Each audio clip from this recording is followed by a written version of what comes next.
Hey guys, this is Tom Hanks, and today I'm gonna rate every car in TDU2 in the base game that you can buy from dealerships. So cars that will be not on my tier list will be DLC cars, as well as car wrecks, club unlocks, casino unlocks, and so on. Just only cars that you can buy from a dealership, and DLCs not included. It would really mean a lot to me if you guys could subscribe and like this video, because this particular video was a lot of work. I had to take screenshots of every single car in the game. I had to crop them. I had to come up with all of this. I mean, Tier Maker, of course, is the website I'm using, but everything regarding these tier lists I had to all make myself, and it was a ton of work. So I would appreciate if you could like the video. Let's get started with A7. So in A7 we only have 3 cars. We've got the Alfa Romeo Brera, which I'm going to put into B tier. We have the Volkswagen Golf GTI, which I'm going to put in A tier, and the Alfa Romeo Mito, which I'm going to put in S tier. Now here's for the reasoning.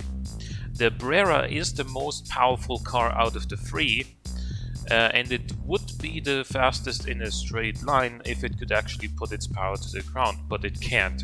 So off the line it is actually the slowest due to all of the wheel spin, and also it understeers the most for the corners out of these 3, so it goes into B tier.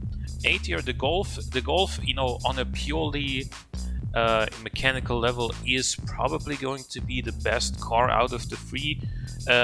It is quicker in a straight line than the Mito, and it handles pretty well. However, the Mito not only handles a little bit better and brakes better than the Golf, but, and I think this is important, it's also about $6,000 cheaper than the Golf. So the reason this is important is because A7 is a class in which you race very, very early, where you don't have a lot of money, and you also want to save up for your second house so you have more garage spots. And so that extra money can come in very, very handy, and you can still easily win all of the A7 races with the Mito, and that's why it goes into S tier. Onto A6. Now here we have the Audi S3, the Audi TTS, we have the Chevy Camaro 1LT, we have the Nissan 370Z, and the Subaru Impreza.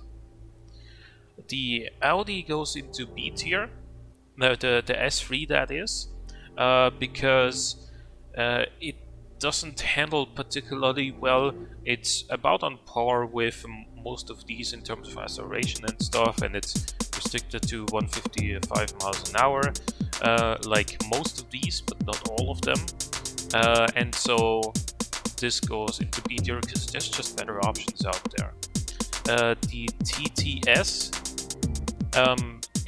handles better, which is why it goes into A tier rather than B tier. The Camaro is rear-wheel drive and is not particularly strong in my opinion, so it goes into B tier. It also has a surprising amount of problems with traction, even though it's not even all that powerful.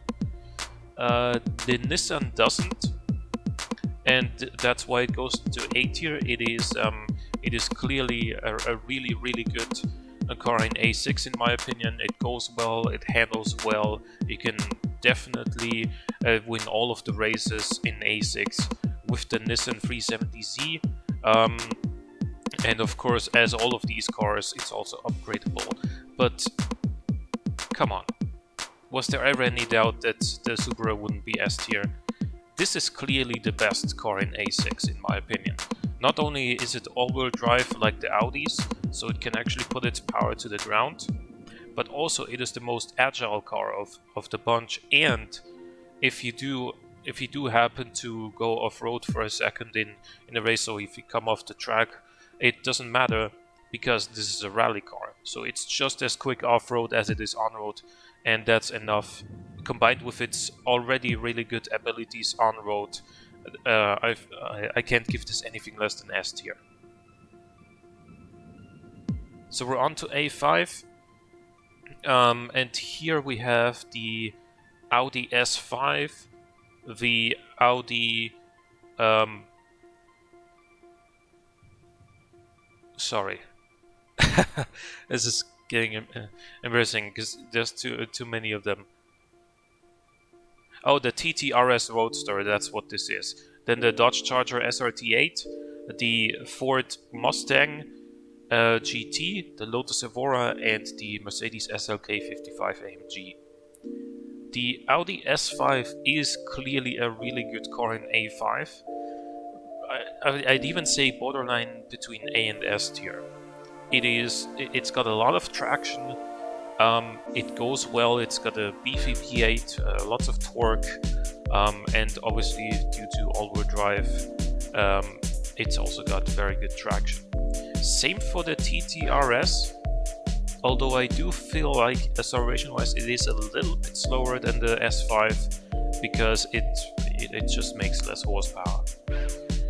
The Dodge Charger I'm gonna also put into A tier because acceleration-wise this is really good, but only in the first 4 gears. The problem this has is that in 5th gear, like 5th gear is so long that you know, you can auto-accelerate almost all of these cars up until you get to 5th gear, but once you do, the others can catch back up because the gearing is way too long. The Mustang, unfortunately, I'm gonna put into B tier. It's just not very strong. You can still use it, and I'm sure that you could still win the A5 championship in it as well. It's not terrible. We're gonna get to some cars later that I think are pretty bad. This isn't. It's just, you know, there's better options available in my opinion, such as the Lotus Evora. Now stock. This goes up to 167 miles an hour, which makes it the fastest in A5. And also, while it may take a little while to get there, you know, off the line it has really good traction because it's mid-engined. Sadly, this is not the Evora S with 350 horsepower, but this only makes 276. Still, I think this makes it the best A5 car. And the Evora with the broken gearbox, where 3rd and 4th gear ratios are reversed, is only the one from the Solar Crown, so the one that you get for winning the Ibiza Cup. That's the only broken one, but if you buy one yourself from a dealership, it's totally fine. And the gear ratios are as they should be. Last but not least, the SLK 55 AMG, also an excellent choice for A5. It's also the car that you can win from your rival. I think it's from Tess in this case, and you know, really good handling, powerful V8, just solid overall car. Next up we have A4. So here we have the Aston Martin. This is the DB9. Then we have the Aston Martin V8 Vantage. We have the Audi RS6 Quattro, we have the Chevy Camaro 2SS, and we have the Jaguar XKR. Now straight away, by the way, this goes for both the DB9 and the DB9 Volante, the convertible, because they are both identical in terms of how fast they are and how they drive. So I'm gonna put this one in A tier because it's pretty damn good.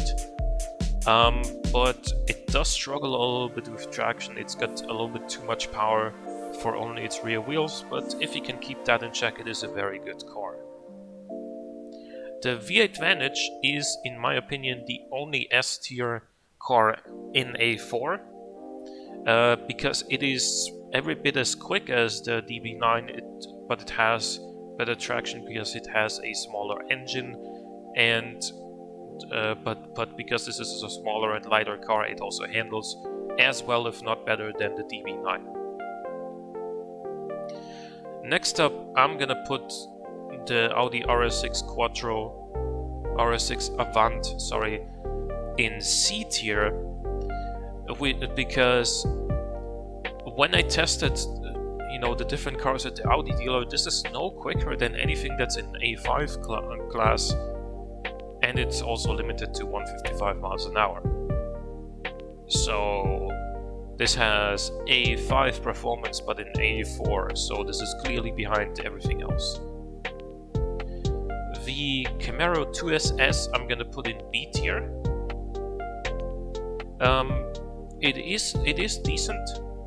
I think it is definitely one thing that you can use in order to win the races if you want to. It is also the cheapest car on the list, so you know, decent choice, especially if you're low in money. It's just that I think the Astons are both better. And then finally, and this is gonna be one of these, the Jaguar XKR is really bad in A4. It's also limited to 155 like the Audi, but unlike the Audi, it's not all-wheel drive, it's only rear-wheel drive. And it struggles a lot with traction. Like it especially if you're in one of the races that has a lot of like tight corners or goes up like a winding mountain path.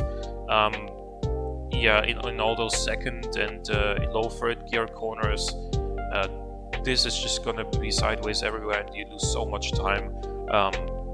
You know, it's fun, but it's not fast, right? So yeah, on to A3. Here we have the Alfa Romeo 8C, the Aston Martin DBS, we have the Caterham CSR 260, the Ferrari 612 Scaglietti, the Ferrari California, the Mercedes CLK 63 AMG Black Series, and the Roof RK Spider. The Alfa Romeo 8C is actually S tier. I was surprised finding that out. It is really quick in a straight line compared to these other cars. It tops out at 191 miles an hour, and it handles well. Yes, in second gear corners sometimes you can get a little bit of you know, you can get a little bit of wheel spin, but it's not too bad, not as bad as with some of the other cars. And you know, overall I think this is a really good all-rounder. The same can also all be said for the Aston Martin DBS, in my opinion. These two are clearly the best cars in A3, in my opinion. I think they even have the same top speed, and they handle very similarly, so these two are both excellent choices. The Caterham CSR 260. I'm gonna put this in B tier. Off the line is really quick, through the corners is really quick, but the top speed is 155, which is simply not enough, because A3 is one of these tiers where long straights are not very uncommon in the championship, and so there's where you're gonna struggle. The 612 Scaglietti, in my opinion, though I've watched AR12's revisit of TDU2 a while ago, and he was recommended the 612 Scaglietti. I can't really see why, because it is not as quick as these two in a straight line, and I mean, handling wise it's fine, but it's just lagging behind some of the other cars. The Ferrari California is better in my opinion than the 612 Scaglietti, because it handles better mostly. The CLK 63 AMG Black Series has the same sort of power and performance that the Alfa and the Aston have, but out of all three cars, this takes the longest to get to its top speed, which is very similar to the other two, but also it is the one that has the most problems with traction, especially in lower gear corners. The Roof RK Spider. I'm not decided whether I want to give this A or S tier, because yes, the top speed is lower than the Alfa and the Aston, but this accelerates really quickly and it handles very well. So I'm gonna put this in S tier as well, and I was actually surprised to find that out because I've never used this. But yeah, these are my findings for A3 class in TDU2. Next up we have A2, and here we have a ton of cars. I'm not gonna name them all in order just yet, so let's just start. The Ascari KZR1 is a disappointment. It only goes in B tier, and the reason is because while it may state that this has a top speed of 198 miles an hour on the spec sheet, I tested it and it only goes 186. So that already puts it behind a lot of these cars. Actually, I think behind like all of them. And it also has quite a... It handles decently, but you know, it's not the best handling car here. And in fact, with its low top speed, I'm actually going to get it into C tier. The Aston Martin V12 Vantage, that goes into B tier because it goes, I think, 192 miles an hour, which is basically the same as the DBS, which was in a free class. So this isn't exactly terrible here, but there's just better options out there, such as the Audi R8 V10. This, unlike what the spec sheet says, this actually goes 204 miles an hour. It's all-wheel drive. It handles decently well, but not the best. So it's only an A tier, and yeah, it's an overall solid all-rounder. You can definitely go and pick the R8. It's fairly cheap compared to some of these other cars, and still very competitive in A2 in my opinion. The Dodge Viper, unfortunately, I'm gonna put this in C tier as well. And the reason is because, yes, it's sort of fast in a straight line, but the handling and especially the traction is just really bad. It cannot put its power to the ground, not off the line, and not in like tighter second and third gear corners, and this is just simply not good enough to keep up with the better cars in this tier list. Now this is the 430 Scuderia Spider, which is separate from the 430 Scuderia because they are not quite the same. I'm gonna come straight out with it. The Coupe is S tier. The Spider, it's almost the same as the Coupe, but it is a little bit slower in terms of how quickly it gets to its top speed. And handling-wise, it's still very good. I'm gonna put this in A tier next to the Audi because I think they perform very similarly. The 430 Scuderia Coupe is quicker. The 599 GTB Fiorano. That one, in my opinion, only goes to B tier because while it is quick in a straight line, it doesn't have the same sort of urgency in 6th gear that the 430s have. And also, it is heavier, so it doesn't handle as well as any of the A and S tier choices so far. The Ford GT. Now this one has the highest top speed out of any car in A2. Stock, while the spec sheet may say 205 miles an hour, I tested it and it actually goes 218 without any upgrades. So that alone lets you basically out-accelerate anyone in a straight. And while it does have some concerns about traction in the lower speed corners, it's not terrible, and it's pretty predictable when it starts to slide. And so this is the difference between it and cars like the Dodge Viper. The Ginetta F400 is a car that I used in my playthrough. I'm gonna put this into A tier because in a straight line it gives up a lot of speed to some of these other cars, but in the corners it is so good. It is absolutely excellent through the corners, and it brakes well too. So even if you do lose some ground on the straights to some other cars, you're gonna make most of that up upon braking, and you're gonna overtake guys through the corners. The Mercedes SLR McLaren is also going into A tier. It handles decently, it is very fast in a straight line, but it has some problems with traction. The SLS AMG also goes into C tier next to the Viper because they drive very similarly. Actually, the SLS may even have a little bit more problems with traction. And in fact, because it's not as fast as the Viper, I'm actually gonna put this into D tier. The Nissan GT-R I view very similarly to the Audi R8. It is very good, very stable, good traction, fast off the line. Although the GT-R is a little bit slower when it comes to top-end speed. The Pagani Zonda C12S goes into S tier. It is really quick in a straight line. Has a very good top speed for A2, and it handles very well. It does have a little bit of traction issues off the line, but after that it's good.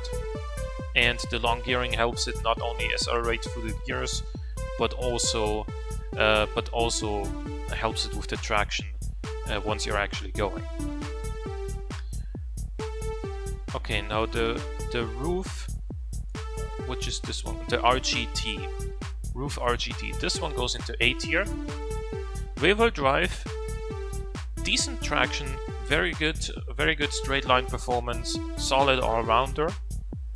But the Roof our turbo is S tier because this one is all-wheel drive. It has an even better top speed because it's got more power as well, and it's got good handling. It's probably, if you're new to the game and you're playing with all the traction assists off and you want a car that grips up, this is gonna be your best choice. Because yes, the GT-R and the R8 are also very grippy, but this is just simply faster. The Spyker C12 Zagato. Tough choice. I really like to drive this one, and it has a top speed of 204 miles an hour, which is the same as the Audi and the 430. Does it handle as well as the 430?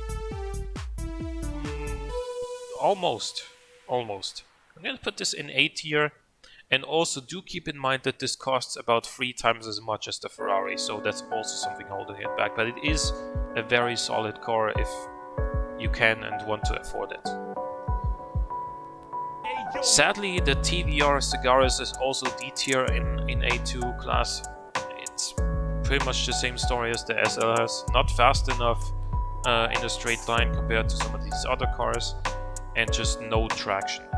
Just absolutely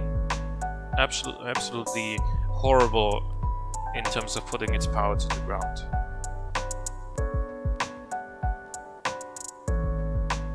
Next up we have A1 class. So let's start with the Ariel Atom.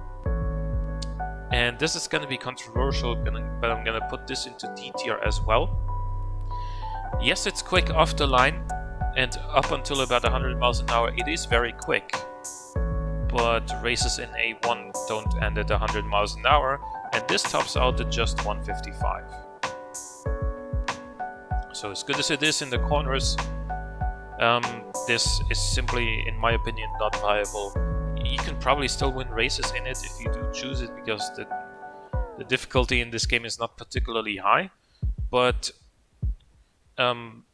you should choose really anything else here, except for one car, if you want to have a great experience while also winning the A1 championships.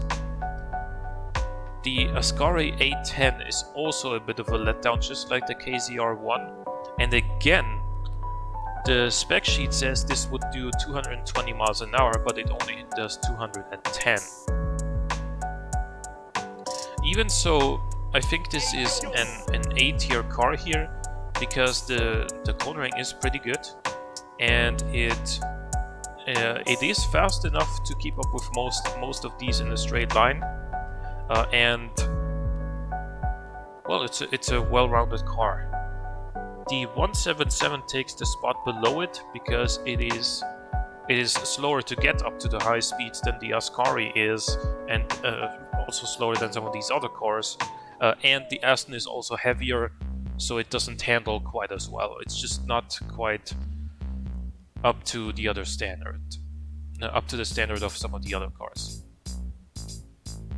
The Bugatti Veyron 16.4, as well as the Grand Sport, which is identical in terms of stats and how they drive, they go into S tier. Like objectively, this is the best A1 car. To nobody's surprise, it has a ton of grip. It shoots off the line like nothing else.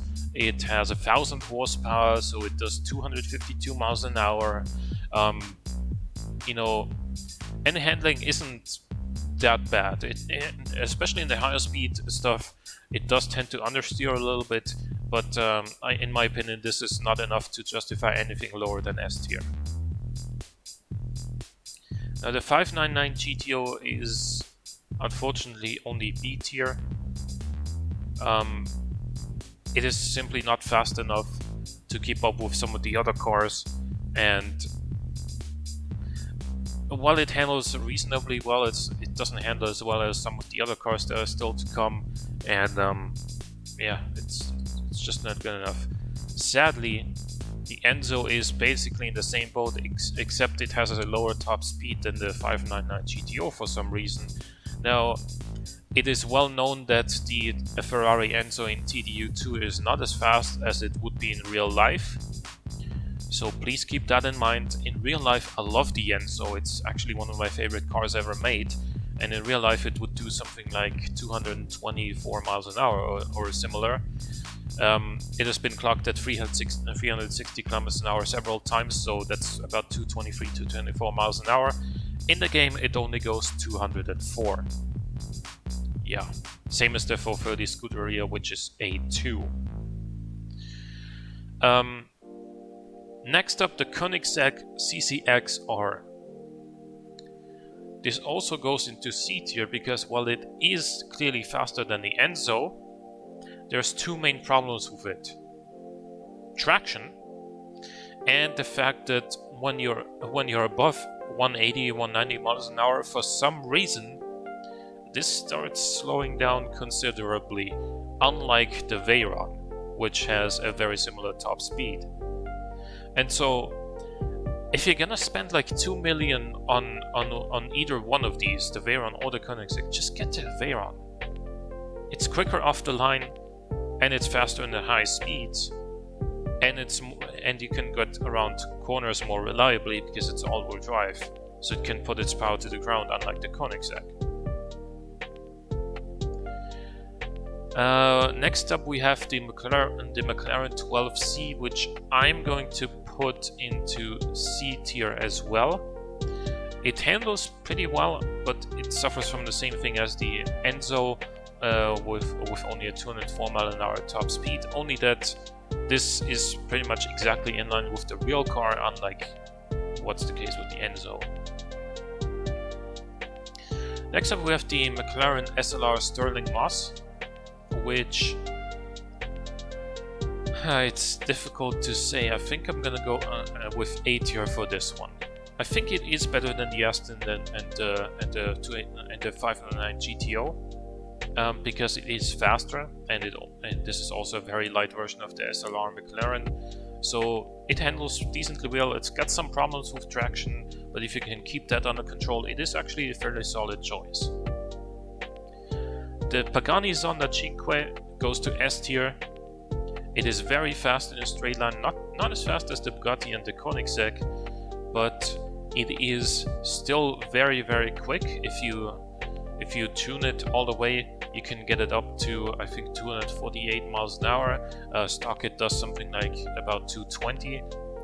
So very, very fast, and handles the best out of all of these cars in my opinion, except for maybe the Atom. The Pagani Zonda F Roadster also goes into that goes into A tier. whereas the Coupe goes into S tier. And I'm gonna explain why. You're gonna be saying, well, are these two the same? They have exactly the same stats on the stat sheet, and you would be correct with that, except that the Roadster has 50 more horsepower than the Coupe. So you're gonna be saying, why is the Roadster in A tier? Shouldn't it be reversed then? It shouldn't, because the Roadster has a much harder time putting its power to the ground than the Coupe does, and also in the corners, so that's both in the corners and at launch.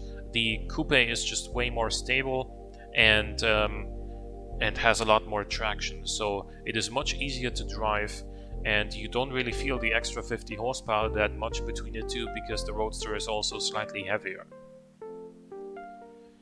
Last but not least, the Roof RT12 goes into D tier. I don't know what they were thinking when they put this into A1 class. This is rear-wheel drive. It cannot possibly put its power to the ground whatsoever.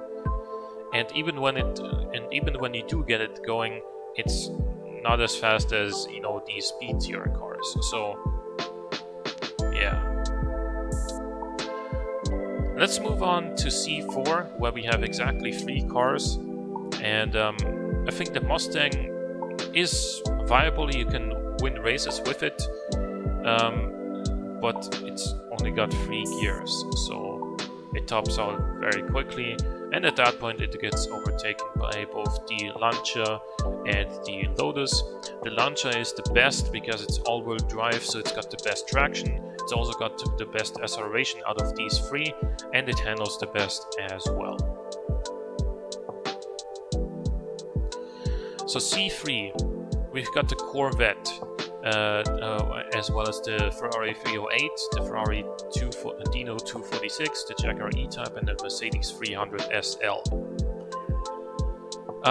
Let's start with the Corvette. Now, in a straight line, it is very good, but when you need to brake, that's where it really struggles. Like, the brakes on this have to be the worst brakes in the entire game on any car, and that's why I can't put this anything higher than C tier, because yeah, I can sort of keep up with these other cars in a straight line, but it simply, you know, when you approach a corner, you have to brake so much earlier in this than in any other car that it clearly loses out just from that. The Ferrari 308 is excellent, in my opinion, clearly the best C3 car. It is well-rounded, great acceleration, amazing handling, good top speed, not the highest, but good top speed compared to the other cars. The 246 Dino is a little bit slower and has a little bit worse brakes than the 308, but still pretty good. I would also put the Jaguar E-Type in A tier because it is a little bit faster than the Dino, but it has a little bit less traction. And then the Mercedes 300 SL goes into D tier because the car itself isn't bad, but let's put this in perspective, okay? The Corvette is $85,000. The Dino is $40,000. The 308 is $50,000. The E-Type is $47,500. And the Mercedes is $475,000. So it's 10 times as much as the E-Type, but it's slower. So why would you buy the 300 SL if you can literally buy anything else for way less money? Better cars even, for way less money. So it's simply not viable, in my opinion. So in B4 we've got 3 cars. We've got the Hummer H3, we've got the Land Rover, the Range Rover Sport, and we've got the Volkswagen Touareg V10 TDI. I'm gonna put the Hummer in C tier. I was gonna put it in D tier because you should never buy it, because both the other cars are better. But it's not it's not like you can't win in it. The Touareg goes into A tier and the Range Rover goes in S tier. The Range Rover is simply the fastest and the best handling, especially off-road, and so in my opinion this is the clear choice, especially considering that it's also cheaper than a Touareg. And finally we get to the B3 cars. So we have the Audi Q7 V12 TDI, we have the Mercedes ML63 AMG, and we have the Spyker D8 peaking to Paris. So the Audi is definitely a very good car, and there is nothing wrong with choosing this if you want to win the B3 championships, but in my opinion both the ML and the Spyker are better than it. So look, the Spyker is my favorite car out of the three, and it has the highest top speed. It is also the fastest if you like on road sections, but the problem that it has is that while it does have a W12 engine, it is not very torquey for some reason. So if you go for a lot of hairpins and you need to and you go for them in second gear, it takes a while until it actually gets going, which is a problem that the ML doesn't have. However, once the Spyker does get rolling, it's just gonna fly past all the other cars. And there you have it. That's my tier list of all cars in the standard TDU2 game without DLCs. And I hope you enjoyed. Hope you leave a like, because as I said, this was a ton of work to put together, and I would appreciate if you could acknowledge the work, or maybe you just simply enjoyed the video. And if you did, subscribe for more content like this, and I'll see you in the next one. Bye bye.